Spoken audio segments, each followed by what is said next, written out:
Ethereum isn't just a cryptocurrency. It's a blockchain platform, a decentralized layer of the internet. A place where code becomes money and contracts enforce themselves. Launched in 2015 by Vitalik Buterin and a team of developers, Ethereum introduced smart contracts, self-executing code that runs on a global network. No banks, no brokers, just logic. At its core is the Ethereum Virtual Machine, or EVM, a global computer that developers use to build decentralized apps. These apps power entire ecosystems. Decentralized finance, DeFi, financial tools without banks. Non-fungible tokens, NFTs, unique digital assets, from art to identity. Decentralized autonomous organizations, DAOs, internet-native collectives that govern themselves by code. Ethereum's native token, ETH, fuels the system. Used to pay for transactions, deploy contracts, and secure the network. Bitcoin has been compared to digital gold, but ETH has been compared to digital oil, not just stored but burned to keep the engine running. ETH's supply isn't fixed. It increases through staking rewards, but decreases as ETH is burned.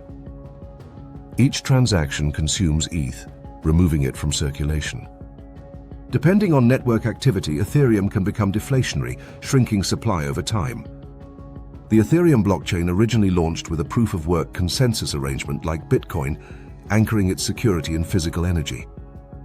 It was robust, transparent, and hard to manipulate, but it was also energy-intensive and limited in throughput. In 2022, Ethereum transitioned to proof-of-stake, slashing energy use by over 99%. Now, ETH holders can stake their coins to help secure the network and earn rewards. This shift didn't make Ethereum scalable overnight, but it laid the foundation.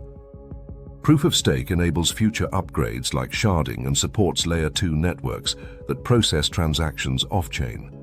Still, staking isn't without its critics. Large holders and staking pools may concentrate influence, raising concerns about centralization on what's meant to be a decentralized network. And while proof-of-stake improves efficiency, proof-of-work is more secure, anchored in computation, not coordination. Ethereum's evolution is a trade-off. Security versus scalability, decentralization versus efficiency, and the debate is far from settled.